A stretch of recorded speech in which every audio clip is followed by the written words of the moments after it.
There is a moment in every life when something feels off, not dramatic, not loud, just quiet enough to ignore.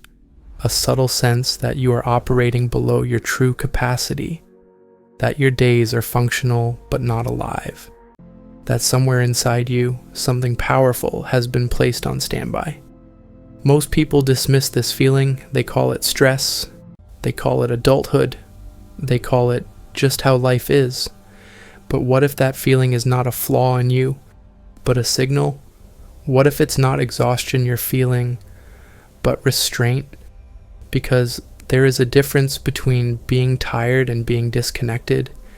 You see, human beings are not designed to live permanently in neutral, yet many do. Not because they lack strength, intelligence, or ambition, but because they've never been taught how to access what's already within them. This is not about discovering something new, it's about remembering something ancient. Inside you exists a kind of inner current, a subtle force that sharpens perception, fuels action, and gives life its sense of meaning. When it flows, decisions feel clearer, presence deepens, time seems to stretch or disappear entirely. You felt it before. Maybe when you were deeply focused on something you loved. Maybe in moments of creative flow. Maybe during a crisis, when instinct took over and you surprised yourself with your clarity. Those moments were not accidents, they were glimpses. And here's the uncomfortable truth. Most people spend their lives training themselves not to feel that state. From early on, we're conditioned to mute intensity, to prioritize predictability over aliveness, to distrust intuition unless it can be justified, measured, or approved. Think back. How many times were you told to be realistic instead of curious? To calm down instead of lean in? To fit in instead of follow what felt true? Slowly, subtly, a pattern forms. You learn to override your inner signals. You learn to doubt spontaneous insight. You learn to live from the neck up, thinking constantly, feeling cautiously. Over time, the inner current doesn't disappear. It simply goes quiet.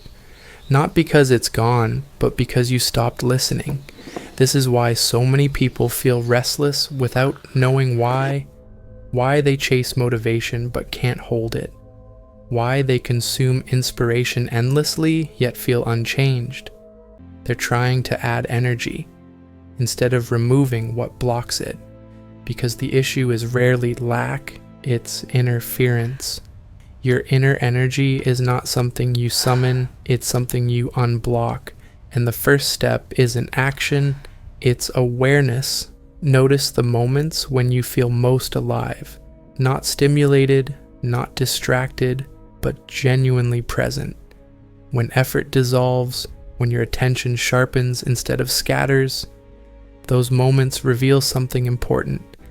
Your natural state is not apathy, it's engagement. So ask yourself, quietly, honestly, when was the last time I felt fully here? Not scrolling, not performing, not rushing toward the next thing, just present. That memory matters because it points to the frequency your system recognizes as home. Now here's where many people get uncomfortable. They assume that accessing inner energy should feel peaceful, soothing, or blissful. But that's only half the picture. Awakening clarity also brings friction. Because when awareness returns, so do the parts of life you've been avoiding. Discomfort is not a sign that something is wrong. It's often a sign that something real is being touched. The mind prefers familiar limitation over unfamiliar power, even if that limitation is painful, even if it keeps you small. Why? Because power brings responsibility. If you truly accept that you have more capacity than you're using, excuses begin to collapse, stories weaken, old identities start to feel tight, and that can be frightening. So the system resists. It whispers things like, "This isn't for you. You've always been like this. Better not change too much." Those voices feel personal, but they're learned. They're echoes of conditioning, not truth. And once you recognize that, something shifts. You stop arguing with your limitations. You start observing them. And observation is powerful because the moment you see a pattern clearly, it loosens. Try this, today or tomorrow. When an impulse arises, an idea, a desire, a moment of intuition, and your mind immediately shuts it down, pause. Don't judge the thought. Don't fight it. Just notice it. Then ask one question. Is this voice protecting me or restricting me? You'll be surprised how often it's the second. This isn't about forcing change. It's about creating space. Because energy doesn't surge when you push harder. It returns when resistance softens. In this session, you're not being asked to transform your life, only to stop ignoring the signals that point toward it. Awareness is the doorway. Presence is the key. And what you're beginning to feel right now, that subtle shift, that quiet recognition, is not imagination. It's the system waking up, not fully, not dramatically, just enough to let you know there's more. And in the next session, we'll go deeper into how the body and mind physically store this energy and how simple grounded practices begin restoring its flow. In the first session, you became aware of something subtle but undeniable. That feeling that your life force hasn't vanished, only gone quiet, that it isn't missing, it's misplaced. Now we go deeper. Because inner energy isn't just a poetic idea or a motivational metaphor. It has a location, a mechanism, a biology. When you feel clarity, courage, focus, or inner strength, something very real is happening inside your body. Your nervous system is shifting. Every emotion you feel, every state of motivation or exhaustion is the result of a complex internal conversation between your brain, your breath, your hormones, and your attention. You are not lazy when you feel drained. You are not weak when you feel stuck. Most of the time, your system is simply running in survival mode. Modern life trains this state relentlessly. Constant stimulation, unresolved stress, mental noise, endless comparison. Your nervous system was designed for short bursts of danger, followed by recovery. Instead, many people live in a low-grade state of tension all the time. And tension consumes energy. When the brain perceives threat, real or imagined, it diverts resources away from creativity, curiosity, and depth. Energy that could fuel insight and action is redirected toward vigilance and control. That's why overthinking feels exhausting. That's why anxiety drains you faster than physical effort. That's why rest alone often doesn't restore you. Your body may be still, but your nervous system is not. Here's the key insight most people miss. You don't lose energy because you do too much. You lose energy because your system never feels safe enough to recharge. Safety is not about comfort, it's about regulation. When your nervous system senses safety, energy becomes available again. Focus sharpens, emotions stabilize, presence returns, and one of the fastest ways to communicate safety to the brain is breath. Breathing is not just oxygen exchange, it's a direct signal to your nervous system. Shallow, rapid breathing tells the brain something is wrong. Slow, intentional breathing says, we are here, we are grounded. This is why moments of deep presence often begin with a sigh, a pause, or a breath you didn't even plan. So, let's make this practical. Right now or later today, take 2 minutes, sit upright, not rigid, just alert. Inhale slowly through your nose for 4 seconds. Pause gently for 2 seconds. Exhale through your mouth for 6 seconds. Repeat. Nothing mystical is happening, but something profound is. With every long exhale, your nervous system shifts out of defense and into restoration. Energy that was locked in tension begins to return. This is not relaxation, it's regulation, and regulation is the foundation of inner power. But breath alone is not enough, because energy doesn't just get suppressed by stress, it gets blocked by unprocessed experience. Think of your inner energy like a river. When it flows freely, life feels dynamic and responsive. But over time, debris accumulates, not from failure, but from avoidance, unexpressed anger, ignored grief, suppressed fear, old disappointments that were never fully felt. These don't disappear, they settle, and when energy can't move, it stagnates. This stagnation shows up in predictable ways. Physically, it looks like chronic fatigue, tension in the chest or jaw, shallow breathing, unexplained aches. Emotionally, it feels like numbness, irritability, lack of enthusiasm, or sudden emotional spikes. Mentally, it appears as looping thoughts, self-criticism, indecision, or the sense of being stuck in the same patterns. None of these are character flaws. They are signals. Your system's asking for release, not discipline. This is why forcing motivation rarely works.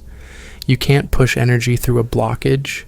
You have to clear the channel, and that begins with something deceptively simple. Noticing what drains you. Pay attention today. Which environments leave you heavier than before? Which conversations exhaust you? Which habits scatter your attention? Energy never lies.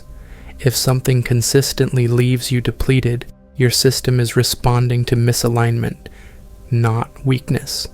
And here's where many people make a mistake.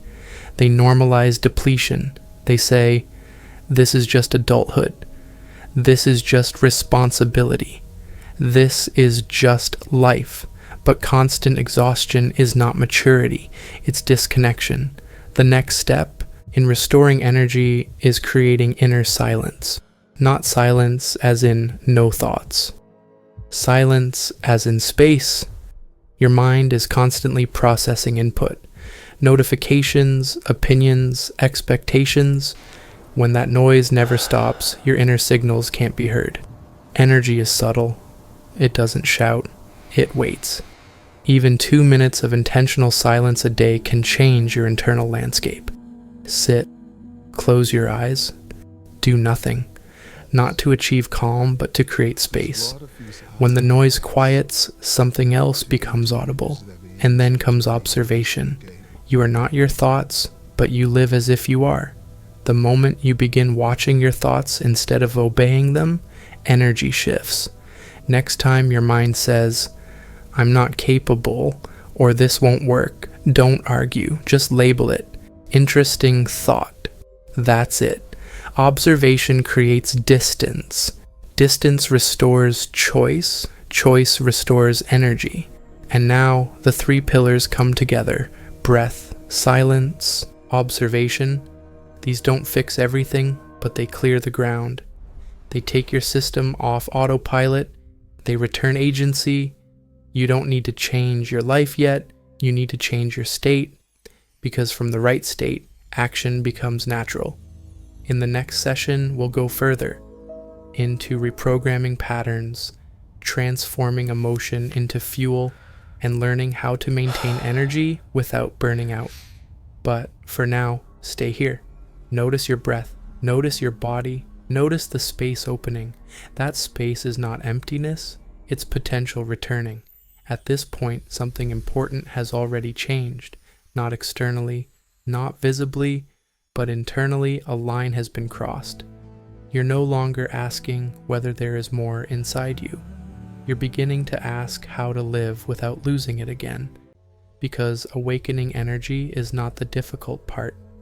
Maintaining it is.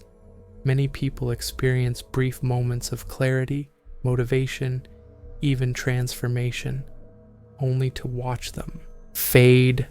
Not because the experience was false, but because it wasn't integrated.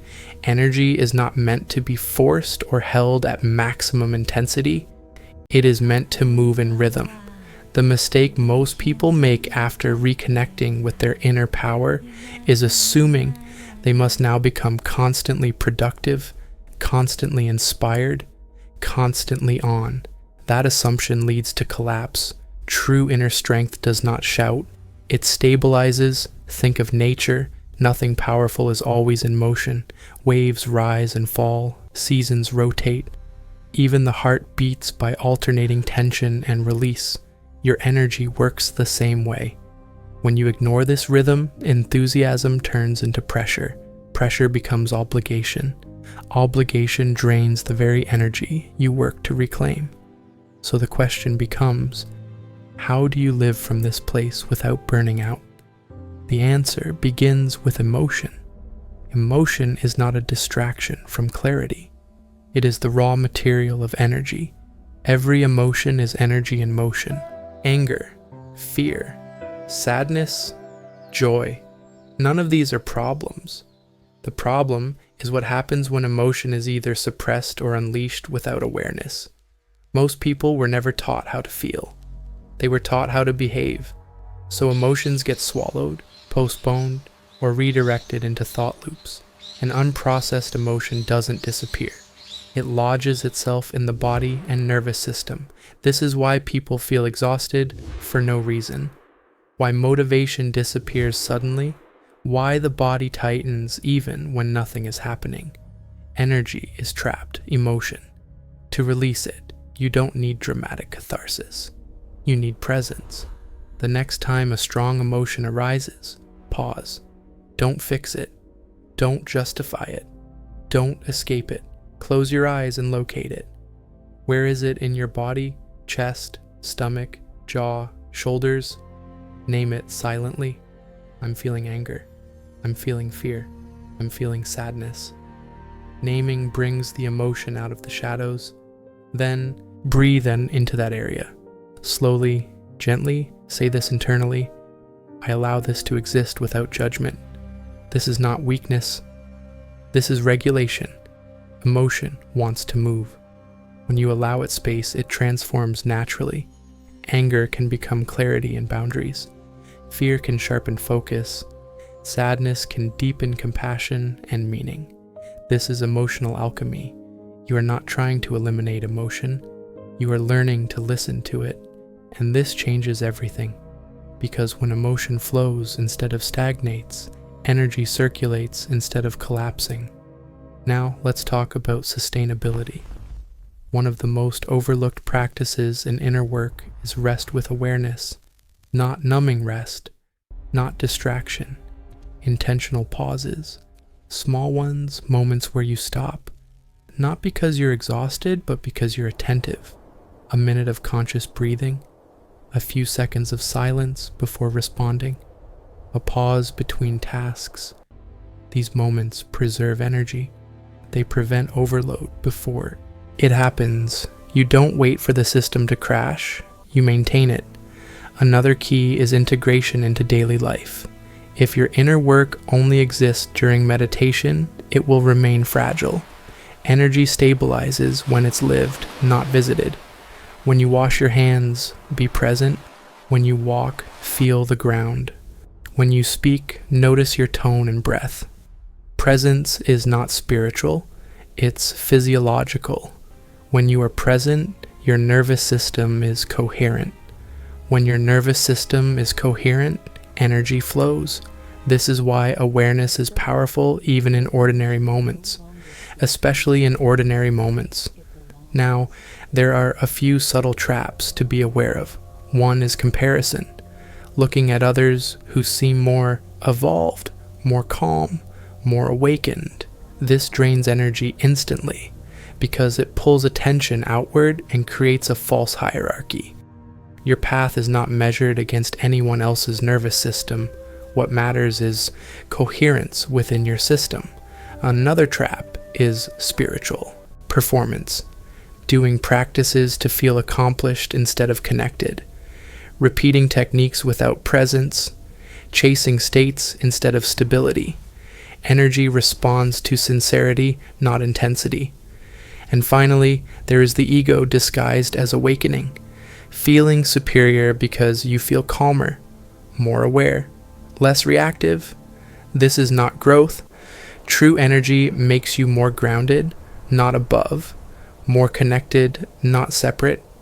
The real sign of integration is not how special you feel, but how human you remain. And now we arrive at responsibility.